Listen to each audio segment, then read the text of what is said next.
there is a correlation between the extreme views on this issue and other issues like vaccine criticism, anti-vax and anti-5G. There's common ground there. There are 5G conspiracies about microchips being implanted in vaccines. You've heard about that. This is what our community is being inundated with, day in and day out, with this disinformation. And our job is to sift through it all. Thank you. In Ontario is the former head of Microsoft Canada, Frank Clegg. He has gained valuable insight into the machinations of the tech industry.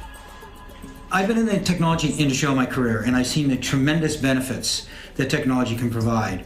My concern is nobody can say that it's safe. All my industry and all government agencies say is there's no proof of harm.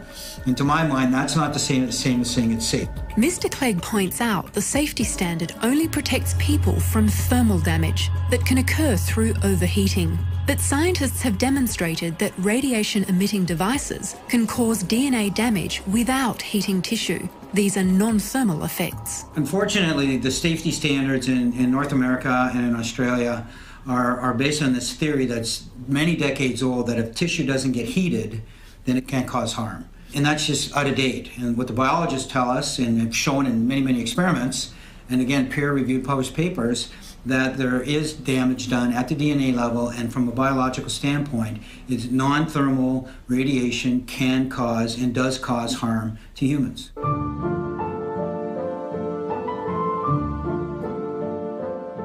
For example, there is strong evidence to suggest that mobile phones can damage sperm, as might occur when a male keeps his smartphone in his pocket.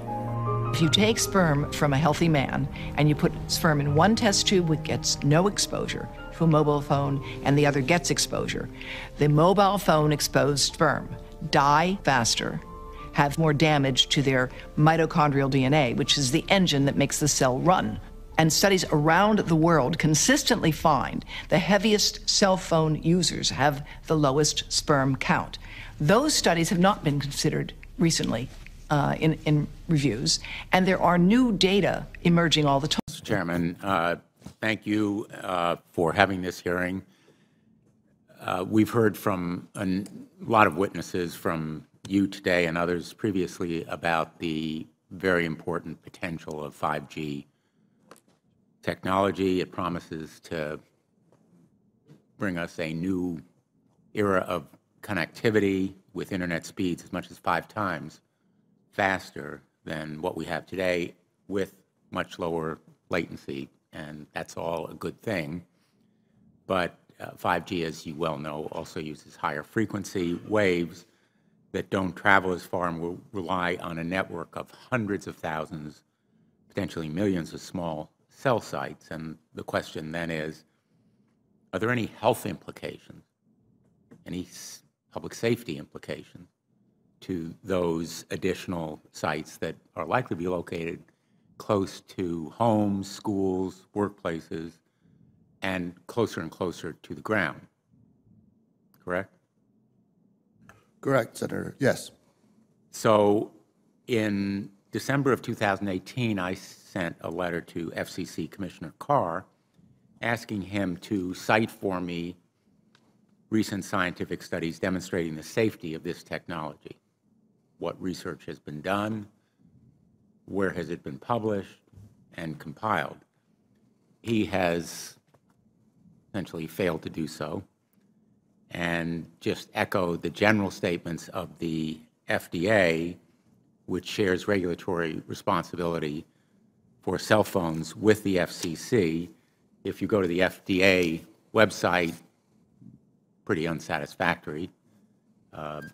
There basically is a cursory and superficial citation to existing scientific data saying, quote, the FDA has urged the cell phone industry to take a number of steps, including support additional research on possible biological effects of radio frequency fields for the type of signal emitted by cell phones.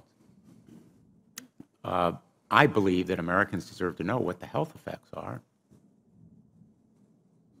not to prejudge what scientific studies may show, and they deserve also a commitment to do the research on outstanding questions. So my question for you, particularly Mr. Gillen and Mr. Perry, how much money has the industry committed to supporting additional independent research? I stress independent research. Is that independent research ongoing? Has any been completed? Where can consumers look for it? And we're talking about research on the biological effects of this new technology. Thank you, Senator. I think, thank you for your focus on the issue.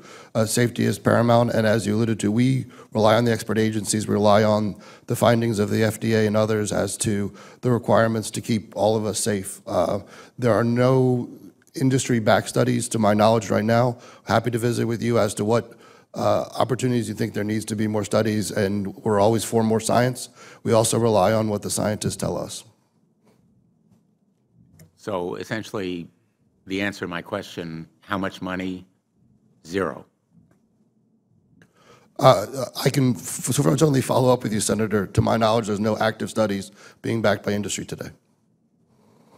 Anybody else know of industry commitments to back research, fund it, support it, to ascertain scientifically the health effect?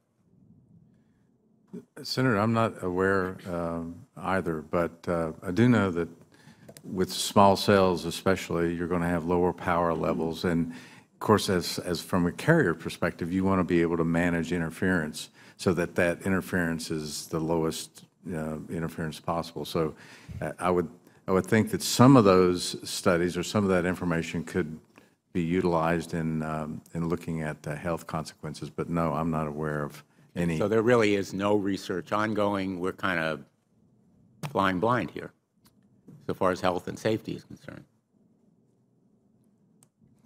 Thank you, Mr. Chairman. Thank you. I've spent over 40 years in the technology industry. My most recent position was president of Microsoft Canada, and I've seen the tremendous benefit technology can provide. I've also seen the potential harm if technology is not used correctly.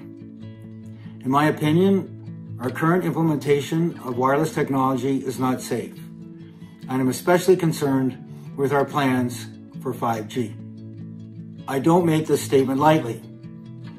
I've met with experts from institutions such as Harvard, Yale, Columbia, and the University of Toronto, and I've met with an expert advisor to the World Health Organization and one of the lead scientific writers for Al Gore's team that won the Nobel Prize. Over 250 scientists from 40 countries signed a formal appeal to the World Health Organization and the United Nations member states expressing their concern over the harmful effects of wireless technology, and added an additional appeal for the effects of 5G, especially the effects on children.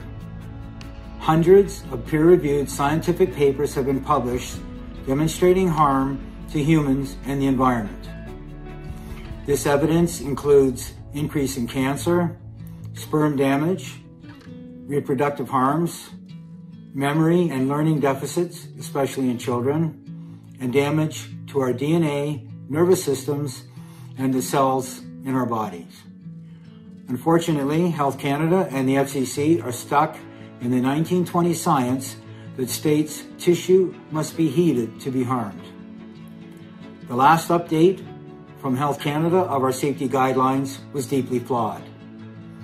5G has all the issues associated with 2, 3, and 4G, plus some additional concerns. Because of the technology limits, 5G will require significantly more antennas, and they will be significantly closer to our homes, schools, and places of work. We have one instance where a small cell antenna has been installed 20 meters from a child's bedroom. Any lamppost, telephone post, or hydro pole is a candidate for a potential 5G small cell antenna. In addition, 5G technology uses millimeter waves for the first time. These frequencies are similar to those used by the US and Israeli military in crowd control systems. Now, scientists hired by my industry state that the power is significantly higher in these active denial systems. That may be true, but I'm not sure it's relevant. We have no clue of the potential harm from exposing people 24 hours a day, 7 days a week to millimeter waves. In fact, there has been no testing to prove and ensure us that 5G technology is safe to humans and to our environment. That is why we're calling for Health Canada to do a comprehensive review of the science-based evidence. This review should be based on the international standards used to evaluate and analyze scientific research, should consist of an independent panel that has the appropriate resources. This type of review has never been conducted by Health Canada. There is a better alternative. Fiber optic and wired connections are up to 100 times faster, do not emit radiation, therefore they're safer, they're more reliable, they're more resilient, and they're more protective of our security and privacy. The IEEE has stated that wireless technology will continue to consume 10 times more energy than their wired counterparts.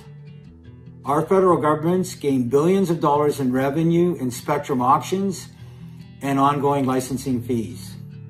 But there has never been a complete analysis of the total costs from wireless technology. That's why we're calling for a total economic analysis of the potential revenue versus the economic burden from wireless technology. These costs should consist of, but not be limited to, increase in healthcare costs, the cost of lost productivity due to health effects, and the cost in breaches of privacy and security, as well as the cost in the harm to our environment. Some applications need a wireless connection, but the majority can use a wired connection that is safer, faster, and in some cases cheaper. That is why we're calling for a shift in mindset to wired and fiber connections first, wherever and whenever possible. My industry is installing the infrastructure for 5G at a very rapid rate, even though there are few, if any, devices that can take advantage of 5G technology today. That is why we feel it is responsible and necessary to call for a moratorium on 5G spectrum auctions, as well as a moratorium on the installation of new small cell antennas until Health Canada has completed its proper review of the scientific evidence and the full economic analysis has been completed. Estimates are there will be an additional $11 trillion in revenue from 5G technology. We also know it is very difficult for government regulation to keep pace with the rapid change in innovation and technology. That is why we're calling for a shift in the responsibility and accountability so that my industry take responsibility to prove that technology is safe before it is released to the market. We have a model for chemicals that we can build on. This is similar to the accountability and responsibility that we expect from the automobile industry and from the pharmaceutical industry. Today it is possible to install a small cell antenna 20 meters from a child's bedroom without any notification to the neighborhood and without any consent from the local municipality, town, or city. That is why we're calling for a change in legislation that requires more transparency and notification to the local community and more consent from local government. We have provided many references for you to do your own research. We encourage you to go to c4st.org and read the full 5G appeal and review the over 50 references we provided. I mentioned the emfscientist.org of 250 scientists from over 40 countries around the world. There is also a 5G appeal to the European Union from 350 scientists and medical doctors. The Bioinitiative Group has reviewed over 1,800 peer-reviewed published papers that show harm to humans and the environment from wireless radiation. Dr. Deborah Davis at the Environmental Health Trust is part of Al Gore's team, and Dr. Joel Moskowitz at saferemr.com at the University of California, Berkeley, is a wealth of resources and references on the potential harm from wireless technologies. Dr. Magda Havas has lectured in over 30 countries and published over 200 papers.